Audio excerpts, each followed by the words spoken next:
Hi guys, and welcome back. So in the last video, we set up our authentication, we set up our IAM role, the trust relationship on that IAM role to trust our GitHub repository using our identity provider that we set up in IAM. And then we also created our Git repository on GitHub, as well as our basic workflow that has the configure AWS credentials step inside of it.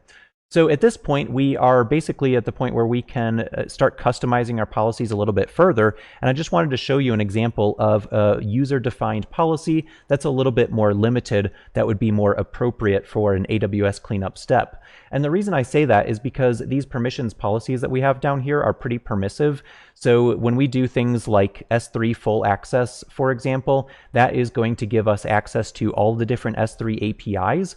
So we could do things like create buckets. So if we scroll down to the write permissions, for example, we could do things like create buckets. We could do things like create access points for I believe that's for the private link feature. I could be wrong on that. There's also the ability to do things like restoring objects or replicating objects, and just a whole bunch of APIs that we don't really need in order to, do things like deleting objects and deleting S3 buckets, as well as listing objects and listing buckets, which are basic cleanup tasks. So in order to kind of limit access to these things, I'm going to create a custom policy over here in my AWS account. And this policy is going to grant a limited set of permissions to step functions, because we haven't added in any cleanup permissions for step functions yet. So what you'll want to do is come into the Create Policy wizard here, and this will allow us to build a much more granular permissions policy in AWS Identity and Access Management that will allow us only the limited set of features that we need inside of the step function service, so that we can't create step functions, but we can delete step functions, and we can also list them out. So for starters, you'll want to, in this builder interface, you want to search for the service that you're looking for. So we're looking for step functions. And then once you load that service, it'll show you the different actions that are available in that service. So you could just choose all permissions here, and that would be effectively the same as using kind of a full access managed policy that AWS provides out of the box. But in our case, we're not going to do that.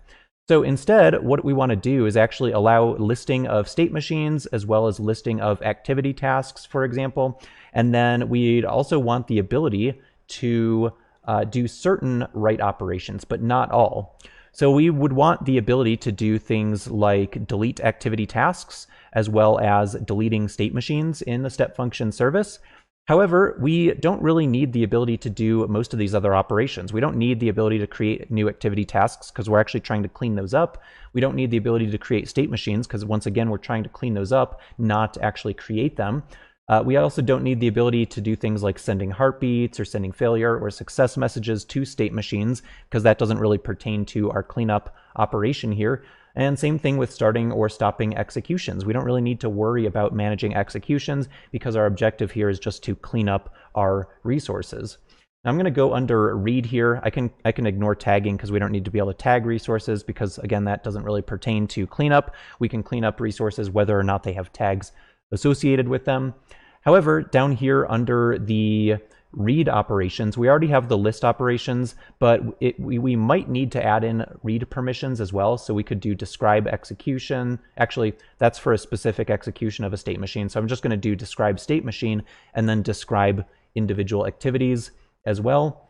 And then we have things like list executions. I don't really need to worry about that. Get execution history. Once again, I don't really care about the execution history if all I'm trying to do is clean things up. So I think these permissions actually look pretty good for state machines. So I'm just going to go ahead and use those. And then down here under resources, this is where you can limit access to specific resources. But because we are trying to clean things up out of this AWS account, we actually want to specify all resources here so that this is very permissive. So the idea here is that we want to be able to basically describe and list out all resources as well as delete all resources. However, we want to be very specific in which specific API actions we're able to execute against those resources. So this is a much more appropriate permissions policy for a cleanup task here. This is just an example, but you'd want to do this for other types of services as well. Create these more granular permissions policies that are specifically for cleaning up services that just provide a limited set of permissions. So I'm going to call this AWS cleanup-step functions. And then down here, I'm just going to go ahead and click on Create Policy, and that will create our custom policy. And then once that policy has been created, we need to make sure that we attach it to our IAM role. So I'm going to go back over to roles, and then I'll search for clean here, and here's our GitHub Action Cleanup. And then we'll go ahead and attach a policy, and in the search box, we'll just search for clean, and here is the policy that we've defined in our account, and then we'll just click the Attach Policy button to attach that to our IAM role.